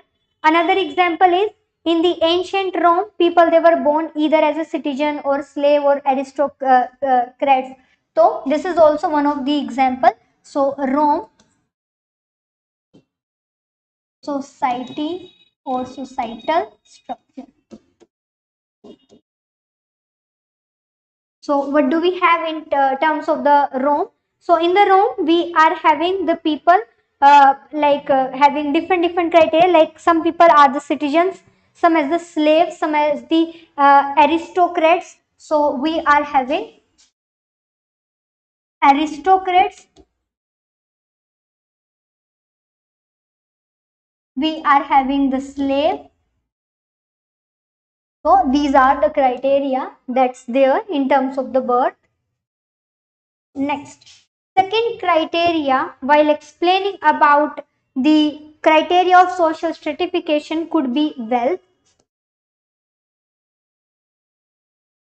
So wealth could be one of the example for this. And so Hari is asking, ma'am, can we consider the 4 Purusharth as the criteria of social stratification? No. 4 Purusharth cannot be considered as a criteria for social stratification. Reason? Because Purusharth, they themselves the result of social stratification. Means, if you do remember, the Shudras, they are not allowed to just have the second birth, basically called as the Upanayan, means wearing of the sacred thread. It means they are not there who can take the education or knowledge, therefore they are out of that chakra of the Purusharth, and that 4 Purusharth cannot be achieved by them. So that's why this could be considered as one of the part from birth to till moksha. No hurry, we can't take this example. Reason? Because it's the result of social stratification, it is not the criteria. I mean, it is something where you can apply the social stratification. So this is something where we can see the application. I hope you got the clarity. Fine. Now moving forward, Wealth can be one of the criteria. So wealth, based upon the wealth, we used to specify land, money, upper class, lower class. So these are some of the, like, you can, based upon the wealth, I had already specified about it. So there is upper class, middle class, lower class. Okay, then we are having the third part. So the third part that is being specified. Okay, sacred thread is not allowed for the Shudras and women. Exactly, sacred thread is not allowed to the women. Like reason, let me specify one more thing here. Women are being considered as someone whose dharma is different. Means women, they are not allowed to have the education, but they are being specified as that your dharma is just to serve your husband. And if your husband, if with your help, your husband can achieve to the stage of moksha, it means you will also achieve the moksha. Why? Because you both are attached, both are together. Therefore, women are not allowed to enter into the brahmacharya through the upanayan. They, like, their role would be there when they are entering into the grihastha ashram, then just to fulfill the daily duties, just to give the birth to the children of her husband, and then helping her husband to achieve the moksha. This is the dharma. So we consider that if the woman will do the same, she will also achieve the moksha without doing the rigorous like meditation and all.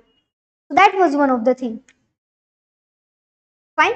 Now another criteria could be the occupation.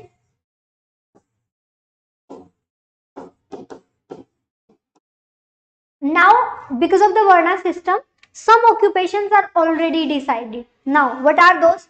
Let us suppose we are taking the example of the Kshatriyas, Brahmins. We'll start from here. Brahmin. So, Brahmin, they are, the priest means the teacher. Then let's talk about the Kshatriyas.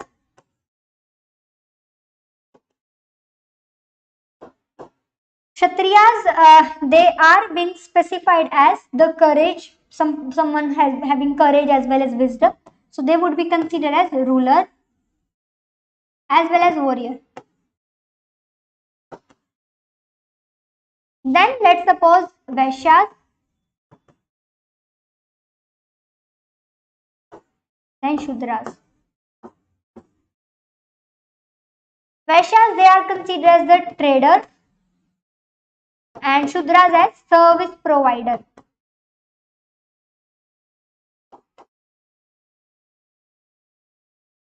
Okay, so these are some of the things that we used to have in terms of the criteria of social stratification.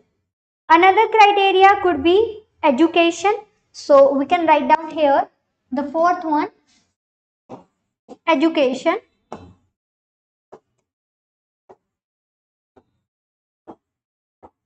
So education is also one of the criteria for the social stratification. I hope you can get the clarity. So skill can also be one of the examples, skill, semi-skill, unskilled. So we can also write down skill set. So this is basically the criteria of the social stratification. Now let's move another part, dimension of social stratification. So the social stratification in terms of the basic dimension is, it is specifying the form as well as degree across the societies. It is specifying that how in the societies we created some sort of dimensions through which we can specify that this society is either the egalitarian, unstratified, or it is partially stratified. I mean, how we are classifying them. So now let's talk about their basic classification. So this is being specified as the egalitarian or unstratified. As the name suggests, unstratified, it means there is no strata. It means all the people in that particular society would be considered as equal. So these are being specified as, like, these are the societies where there is no structure. If there is no structure, there would be no inequality. It means all the individual in that particular society would be considered as more or less equal. Again, important point. Now, equal means what? It means all these people, they must be sharing economic resources. All the people, they were having all the people, they are having the same set of power, same set of status. So therefore, one of the example for this we can specify, like you would be wonder that is there any chance that this type of societies exist till now? Yes. Now I am going to give you the example of the Booty Pygmies of Congo as well as the Australian Aboriginal tribes. So these are the Booties. So these Booties, they are living in the Congo region. All these people, they are having the same set of life in terms of economic resources, in terms of education, in terms of other opportunities. Their societies is being specified as unstratified. Could you say Indian society is unstratified? You can't. Why? Because we are having so many classification. Caste based, then education based, then wealth based, then occupation based.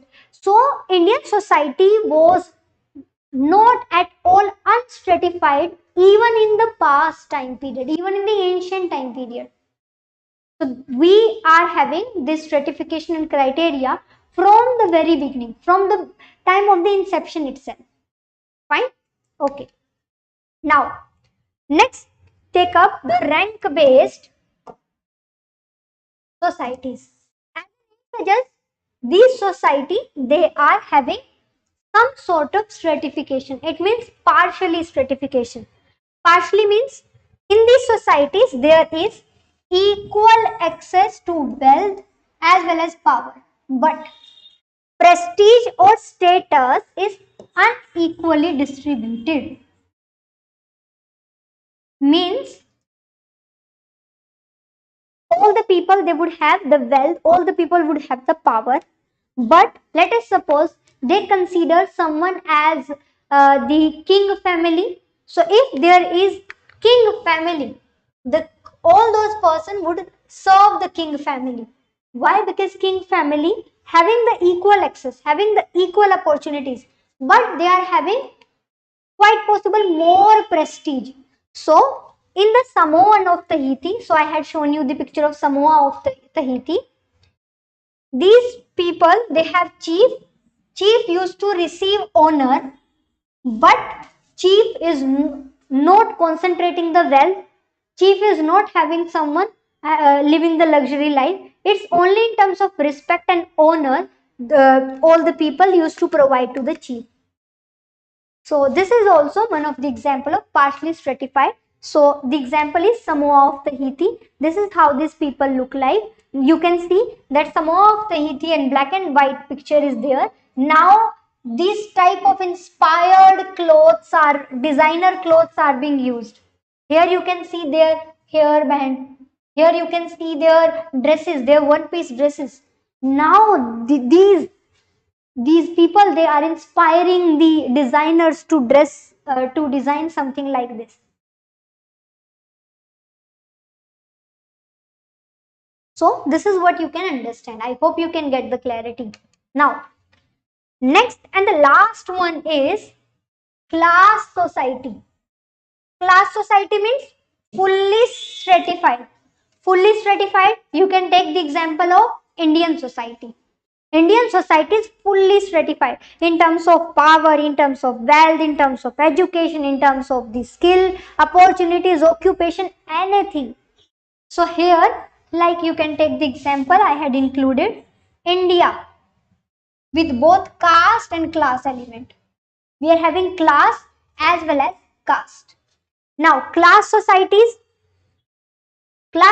these society, they show inequality, and this based upon all the aspect, all the possible aspect like economic resource, power, prestige, everything that could be there.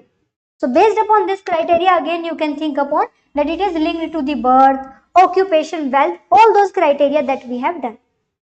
So based upon these points, we have completed the social stratification and the part of social stratification. I hope you can get the clarity. Fine. Now, based upon this, we can specify. We have class-based system, we have caste-based system, we have state-based system, means you are having more property, more power. We have slavery system. All these systems, they are providing the basis for class-based societies. Fine? Okay. Now, at last, in terms of the value addition, what you can do is you can refer the Weberian system or the Max Weber and his explanation related to the social stratification. So Max Weber, he had provided his triad. Triad means what? There must be three powers. So what are those three powers? We are having, let me give you the basic outline. We are having class, economic dimension, we are having status, social dimension, and we are having power, political dimension. So Weber had provided this three dimension. He said this class based dimension is creating differentiation based upon money, based upon land and property. In terms of the example, he said that a millionaire has better housing. He would be having a better housing. He would have a better health care. He would be having the education option. Let me give you the basic example. There is John Brain. He is basically the person who is having the agenda of reversing his age. So you can mark my word, John Brain, who is having the agenda to reverse his age. He want to look like, now he's around 47 years of age, and he's saying basically his lungs are working like a 17-year-old person. Recently, he visited India for giving one of the interview to Nikhil Kamath. He just cut short the interview in between and he went to his own place. He said that the pollution level in India is extreme and he won't be inhaling this polluted air and he won't be affecting his lungs. Therefore, midway, as soon as he got the idea that AQI is higher, he midway cut short, just struck down that interview and he went to his own place, his own country. That's what you can think upon, that what kind of thing, what kind of status life is having. He is spending $2 billion dollar just for the treatment, for the diet, so that he can reverse his age. Now the female, now let's try to compare Salman Khan and Shah Rukh Khan. Not talking about Shah Rukh Khan, but Salman Khan. Is 55 year of age, or quite possible, if I am not having complete knowledge, but I am just having basic idea. Must be 55 to 58 year of age. Still people used to consider him as eligible bachelor. And in so many shows, ask him when he would get married. Whereas you can think upon that our parents, they are in the same age of 55, 58, and the children of our parents, they are already got married, and we consider a 60, 55 to 58 year person as a bachelor. Reason? Because our parents would look like aged one, but he's not looking like aged one. Quite possible you would say, ma'am, he has taken so many treatment, these and that. That's what I'm talking about. He had taken so much of the treatment, and the reason behind those treatment is wealth, money.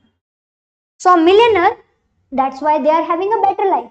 They are having only this bodily structure which is earning money for them. Therefore, millionaire has better housing, they will have better health care, better education options.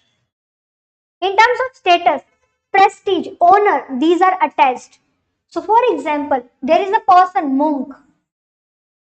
Monk will have low wealth but would have higher respect in the society. Reason? Because we consider this person is having more and more knowledge. You all must have heard about Sri Premanandji Maharaj. So Sri Premanandji Maharaj, he is he's not possessing so much of wealth. He had he had felt, he had spent his life in so much of misery condition, but now still people respect him very much because of his knowledge. So that's how you can understand. Another part is in terms of power. So power means, for example, politicians, even if they deserve it or not, still politicians and bureaucrats, they have the power that they can pass the policy. So this is what you can understand from this part. I hope you can get the clarity. And thank you so much, MK. Like in the further classes as well, you will get more and more clarity about all this thing. Okay, so you will get the clarity as soon as we are doing other topics. Fine. So thank you so much. Now that's how we have completed the social stratification. Now one topic was left, that was from the previous class, where we have to talk about the status as well as the role. So it's very simple and we have explained so much. So therefore I would be explaining it in a quick version. So social stratification or social status, it means ranking, and ranking is based upon some positions. Fine. So this ranking position is specifying the hierarchy. So status means what? Status means nothing. It means ranking. So ranking is specifying based upon the basic criteria. So wait for a while.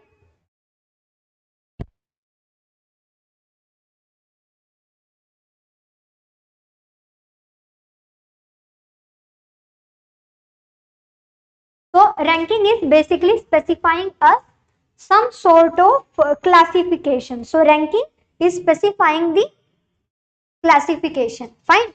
Now the status is being specified in terms of the various examples. Here we can take up on definition of status. So definition of status, Donald A. Hobbes and Stuart G. Blank, they specified the status is a defined position in the social structure. For Popnoy, they specified status is a social position. So you can do one of the definition as per your own convenience. Now Linton has also specified the status.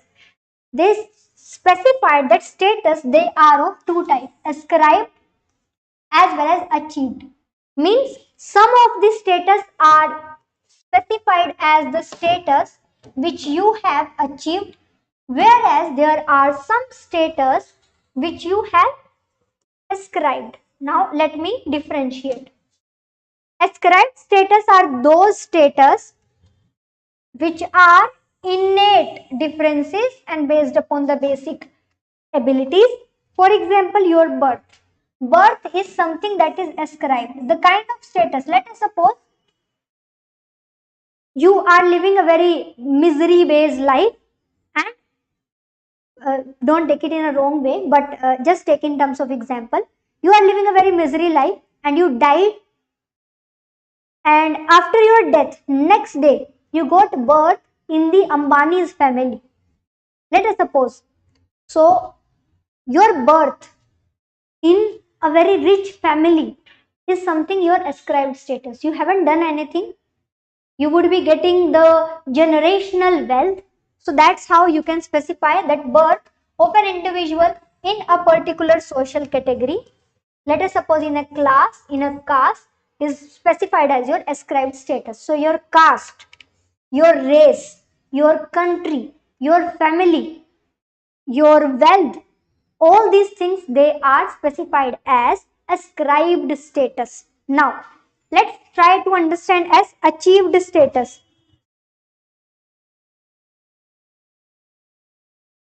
Hari is saying, ma'am, ranking is based upon what basis?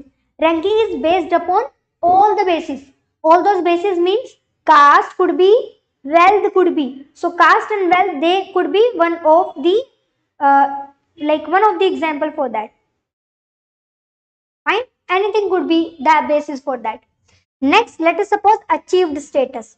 So achieved status means something you will achieved over a period of time. You must have seen the like Super 30 movie. So in the Super 30 movie, he had taken 30 people from a very poor families, and after the education, these 30 people, they achieved higher status in terms of wealth, in terms of money, in terms of the prestige and power.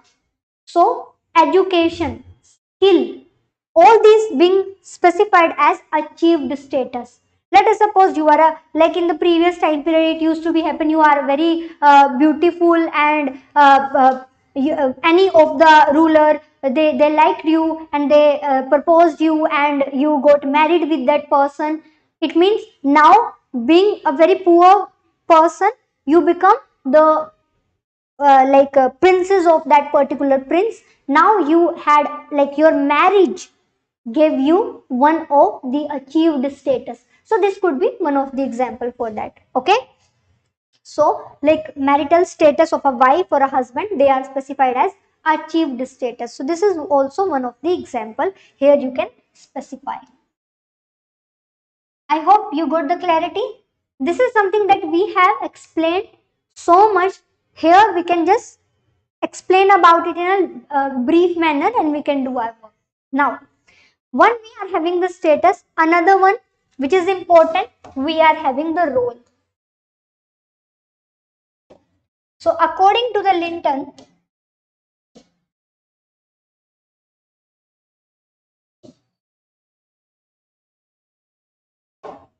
role is what? Role is a dynamic part of status.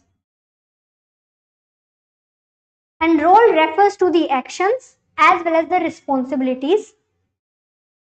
Why? Because once you are getting the status, you have to act accordingly. You will get the same role and you will behave according to the same role. So this is what you can have. Fine. So we are having so many definitions just to explain about the role. So according to the R.H. Roher and M. Sharif, they are specifying that social role, they are parcel of an individual behavior when interacting with the other people in various situations. According to the Ralph Linton again, role means something that we are expecting from you, something that you will behave, and it is associated with any specific position. So I had provided you various definition. You can do one of the definition as per your own choice. Fine.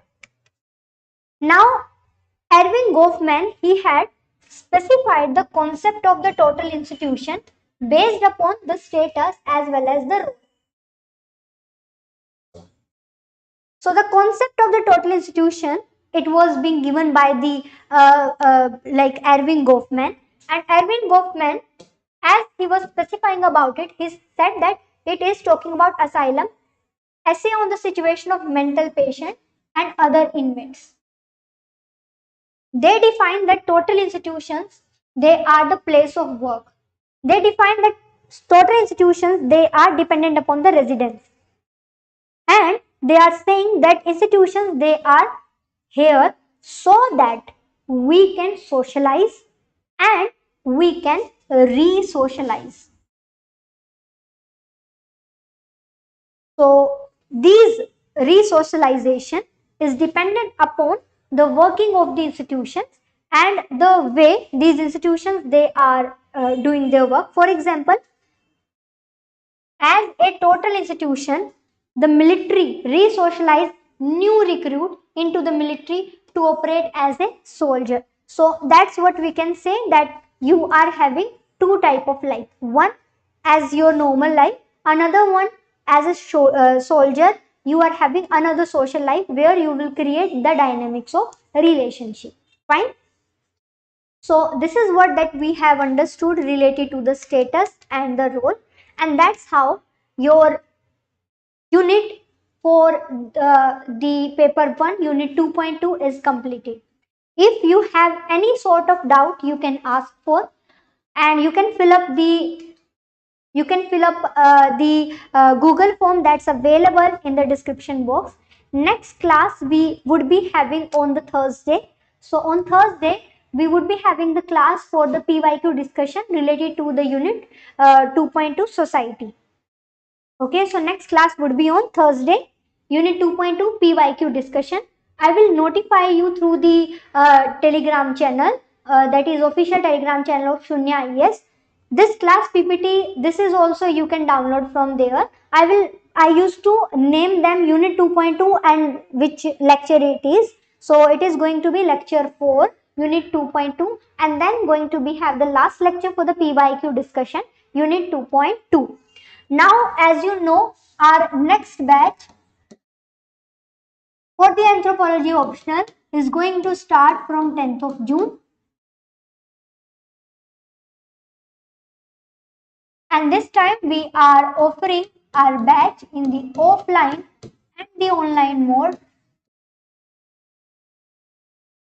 If you have any doubt, you can just text on the number that's available in the description box, or you can just fill up the Google form where our team would be connecting with you. Okay, so thank you so much. I hope you got the clarity, and if you have any certain doubt, you can ask for. So I would be taking up all those doubts in the next class, that PYQ discussion class. We are going to have live answer writing as well. So kindly be prepared for that.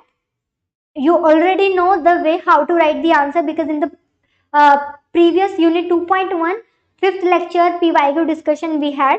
So again, now also we would be having the live answer writing. Okay, thank you so much.